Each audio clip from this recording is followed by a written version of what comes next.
Welcome to Be Simply. This is she, and I want to thank you for being here today. We are going to dive into the power of making peace and unlocking our potential. Now, the beautiful proposition here is that when we realize that if we can make peace internally, that we'll be freer and freer on a daily basis, because no longer will we be triggered, activated, bothered by the things that come our way. We'll see another opportunity in that moment. And I would say right now, we've all been challenged, myself included, and within that process, it makes it sometimes difficult to, one, behave the way you want to behave, two, to be as graceful as you would like to be. And there's a lot of reasons for that. You know, this is a valuable learning experience for us all on so many different levels. And what I've been reflecting on a lot in this past month, especially, been going through, I think, a little bit of a rebalancing, a little bit of a mourning, and an inner sadness in watching everything that we've had to traverse related to many different things that are going on in our society. And when I bring those all home, in an instant, I can create a lot of difficulties potentially for myself. I can react to the ones I love. I can react to things that aren't within my ability to assist or help transform or change. And all of that can create a lot of resistance internally and then to the ecosystem around me. And I think this has been the most powerful exercise for each and every one of us to realize that we really can't control anything. I always say that to my clients, and to myself. There are times we grasp and we want control and we think, this will work. But in the end, that control is just wishful thinking. And so the more that we create inner peace from within, the sooner we will start to experience moments of freedom, bliss, reckless abandon, as a poet might say. And that freedom gives us the ability to see clear. That freedom gives us the ability to serve at a deeper level. And it also gives us the ability to see the wealth that is around us. And I'm not talking about material wealth.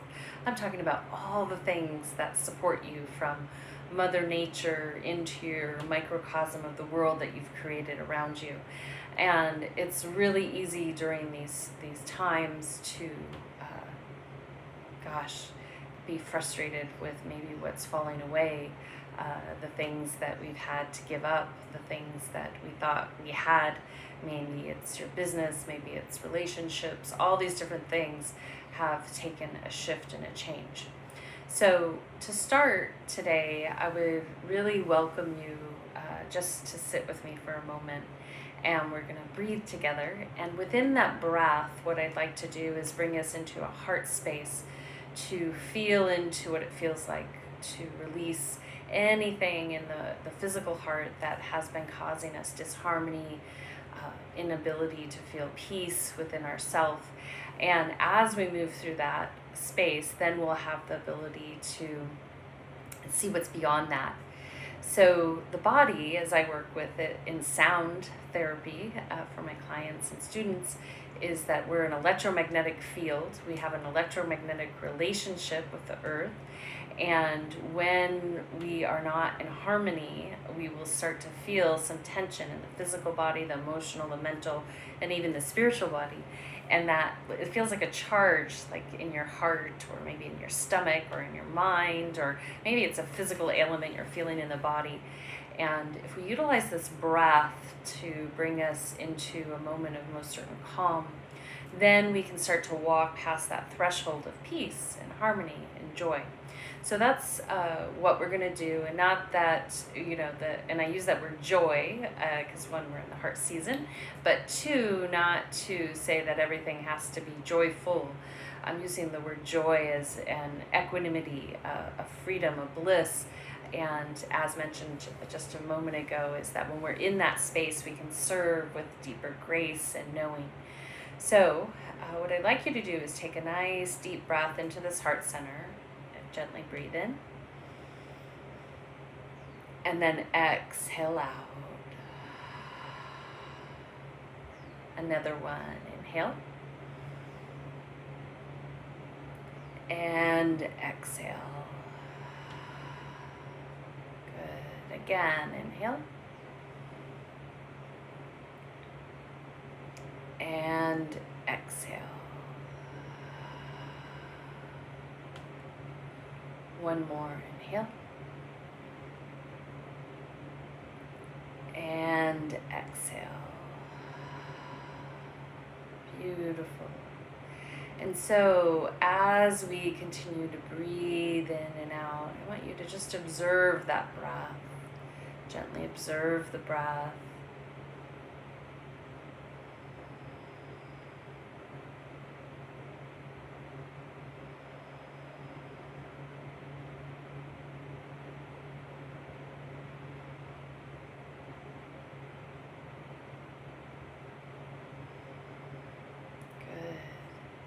And then from there, I want you to take the opportunity to feel beyond the physical. So continue to observe your breath and just let it take you beyond here.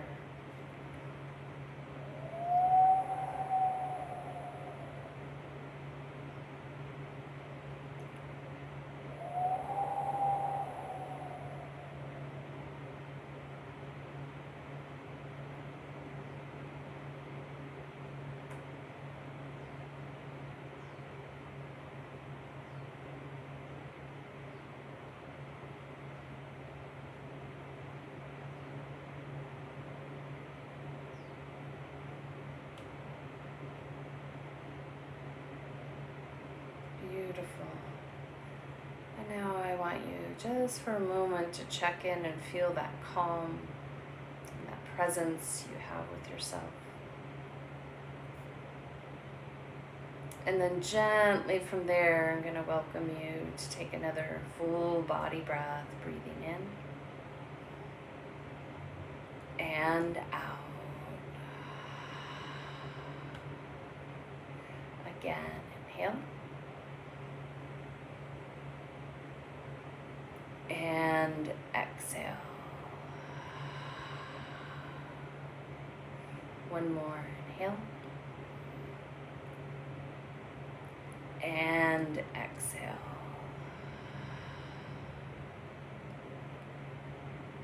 Good.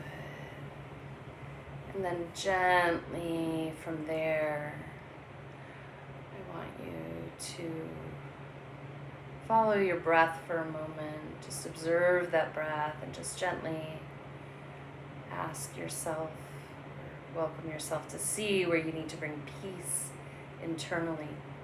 See if you can find that spot in the physical body.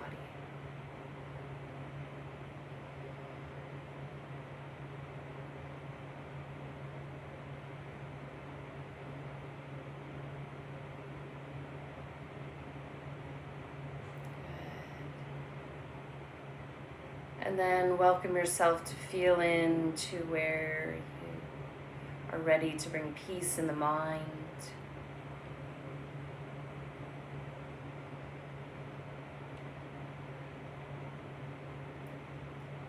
Beautiful.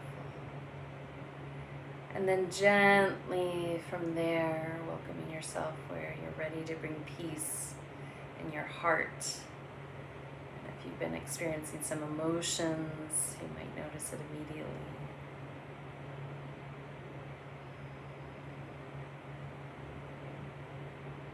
Beautiful.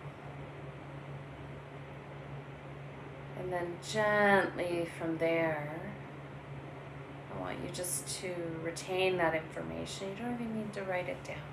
You've already noticed it. You already started to feel where you are ready to make peace in the physical, mental, emotional, and then even the spiritual body. Where are you ready to make peace in that spiritual body? And maybe you've been neglecting your practices. Maybe you're ready to dive in a little deeper. Maybe you're ready to try out a spiritual practice, whatever that might mean for you. And then gently from there, I just want you to bring your attention back to our conversation about inner peace. And so that little exercise, it's just a simple meditative repose with breath, is a daily check-in that I recommend, especially for people that I'm working with one-on-one, also that go through either a customized cleanse with me or Mind You and Food Unlock Your Potential program. And that check-in is so important for each and every one of us, because when we get up, when we spontaneously wake up, we don't know really where we're headed and what direction and what's going to happen. I mean, look at this global pandemic. All of a sudden, we woke up one day and things had changed.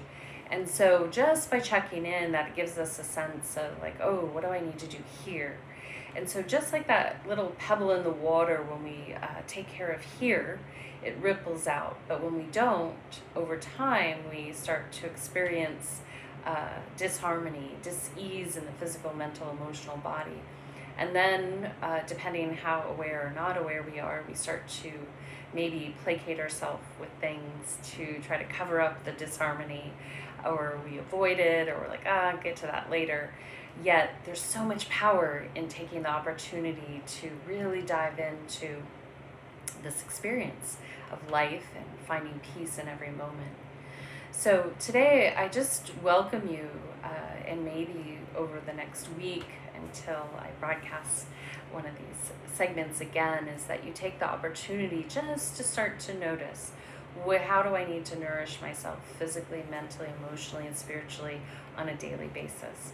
And make a commitment to yourself to be compassionate with yourself, that not every day are you going to be able to do everything you want to do. If we all had the freedom to nourish ourselves as much as we wanted every day, I have a feeling a lot less work would get completed. And that's the other component of this, is that to remember that we are here as humans on this planet to be of service, to do our work, to show up for one another, and to contribute to our communities. And so, especially in a Western culture, oftentimes there's a lot more self-absorption and overemphasis on self-care. And I think that's because the mind in the Western culture is so at disharmony. It's very busy, it's stressed, it's frenetic, it feels it has to go, go, go. So the simplest way to care for yourself is daily checking in, taking 10 to 15 minutes just to be in meditative repose. And then from there, you'll expand upon that because you'll want more. And then you'll realize, just by doing that evaluation, what you need for yourself on a daily basis. And you'll slowly, over time, reintegrate back the things that actually make you feel alive, full, that you have something that's recharging your battery and you have to give out to the world. And, this does get complicated. The minute you step on maybe social media, maybe something rocks your boat a little bit. Maybe the moment you step out of your room at your home, someone you live with rocks your boat a little bit. Yet I really encourage all of you to take responsibility for yourself, and that maybe in that moment, if someone's angry at you that you live with, maybe they just need you to hold space and be compassionate for them. It doesn't mean that you have to be a doormat to them, but that you have the ability to have compassion and empathy and really listen deeper to maybe what's needed in that moment.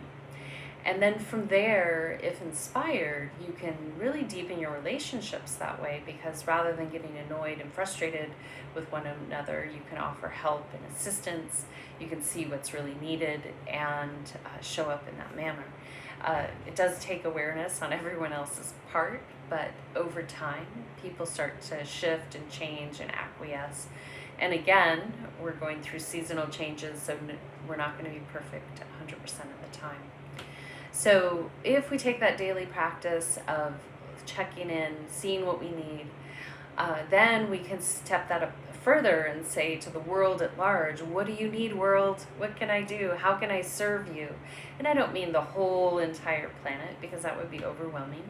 But how can I serve? How can I help here on planet Earth, within my household, within my community, How can I help within the reach that I have? All of us are in different circumstances. We all have different capabilities and strengths and gifts to be of service with. So that's where I'd recommend that you start, is saying, great, these are the things I need to do for myself. And number two, how can I serve? And that might be, oh, I'm going to go to my job with a great attitude today, and that's going to serve everyone in the company. It might be that, wow, I can go down the street and maybe do a special little errand for my neighbor, or bring some food to the local monks, or just do a random act of kindness. Or it might be something more in depth. Maybe you have a friend that's terminally ill and you go sit by her side and hold her hand, give her a hug. There's so many different things that might be calling your attention. And the third part about this process that I encourage you is check in with self, check in with the world around you. And the third part is to be prepared to adapt. So on a day-to-day basis, we are going to be asked to adapt. And that's one thing that as humans, we seem to resist a lot. We don't realize that by adapting, we can actually find our freedom in a given moment and actually show up where we're supposed to show up.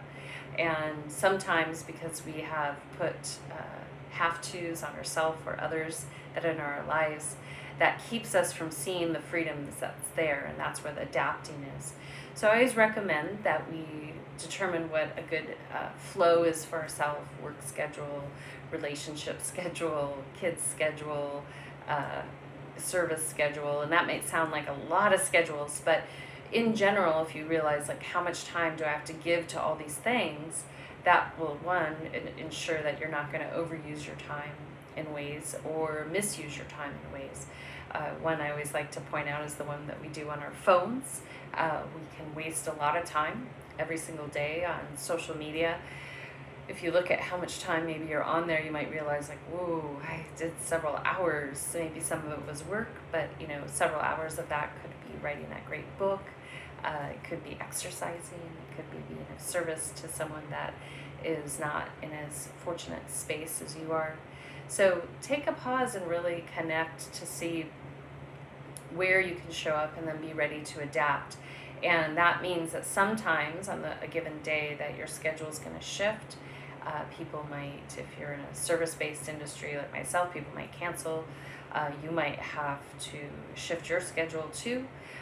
But that ability to adapt is so powerful because it will actually teach us how to retain our peace. And when we are resisting adapting, that's a sign that we're headed for imbalance. And there usually is a little humble teaching in that process. So to simplify this for you all today is number one, I welcome you to dive into a little bit of meditative repose daily. Just silence, follow your breath in, maybe take 12 breaths, full body breaths, and then from there, evaluate where you need to nourish your mental, physical, emotional, and spiritual being. And then as you move past that, ask how you're to serve today. Listen, feel. You might not have an immediate answer, but it'll become apparent later. And then move into your day as planned. And I do feel that structure is really important. The mastery in life, unlocking our potential, requires discipline, structure, and oftentimes schedule. Now, that's where we bring in the third component, is be willing to adapt and move things around, because sometimes the universe has a different plan for you. Much to our chagrin and much to what's happened lately here on planet Earth is we realize that there was a different karmic plan for all of us, and now we're trying to sort through it and adapt and make changes. So as inspired, just take a pause, take a breath, evaluate what you need, see how you can serve in the world, and move into your day. And where required, shift your schedule, adapt with it, or hold yourself strictly to it, and see what happens. Report back to me. But this little mechanism will lead you to inner peace, because you will identify daily what is working and what's not. And I really encourage you to keep it local, keep it to the internal peace. It's easy to blame significant others, family, friends, whatever it might be. It's really easy to blame all those components. But if you are here doing that inner work, the deeper that work goes, the more certain you will be as to how to assist others and how to keep yourself at a most certain calm. And then the final component I'd like to share as we head out is that making inner peace is an opportunity to surrender from within. I wouldn't say that you ever get to that full peace all the time, because we're going to have karmic instances where we will have turmoil. Yet the more peaceful we are as we meet those moments, the better. The calmer we are, the better. The easier it'll be to move through the difficult moments. And what I've noticed over my lifetime is that I'll inadvertently become stiller and stiller, maybe as things get more tumultuous, just because I don't want to rock the boat too much. And then there are times when I can get completely triggered and might really rock the boat. My family and friends and loved ones can attest to that. So not my optimal choice out, but that can happen. So with that being said, have compassion for yourself and see where you're ready to feed yourself right now. It's going to constantly change every single day. So if you have any questions for me or any feedback, please feel free to send me an email at s@suzannetoro.com. Again, that's S like Suzanne, @suzannetoro.com. And I'll be happy to get back with you. If you're interested in doing any of the classes this week we have the yoga classes online via Vimeo, and then also via Zoom. Just register and you can join in that way. If you want to do a seasonal cleanse, no matter where you are in the world, it's customized for you via Ayurvedic and Chinese medicine principles, via my studies, and we will adapt it exactly for you. One size does not fit all. And then in the near future, we'll be having some really yummy offerings in relation to the Unlock You and Your Potential class, which we're going to kick off on Vimeo in September, which I'm really excited about. And that will take you through seasonal changes, and you can drop in as you would wish. And then finally, there will be a beautiful class called Living and Dying, and we're going to explore those deep fears that we have that prevent us from living fully, and we're going to explore how to prepare ourselves for the ultimate gateway, which is our death, from an Eastern perspective and a scientific perspective. Even if you are of a theological mindset, everyone's welcome. I work with people in hospice and many different faiths, and so it is something that can meet you from your lens, and will be deeply beneficial for you. Especially, I'm called to offer this right now with everything I've witnessed, the world at large being very fearful around their mortality, and we can gain the ultimate freedom when we're comfortable with our own inner mortality and eternal being. We can be stronger. And then also, I think we all, including myself, have an opportunity to shut off some things that we are not feeling completely secure about. So until next time, this is She signing out. As inspired, take a moment to check in for self, check in how you can serve the world at large, prepare yourself to adapt, stick to your schedule, and come back next time. You're an amazing human being, you're not alone, and live freely, confidently, and if you need some assistance, reach out. Until then, namaste.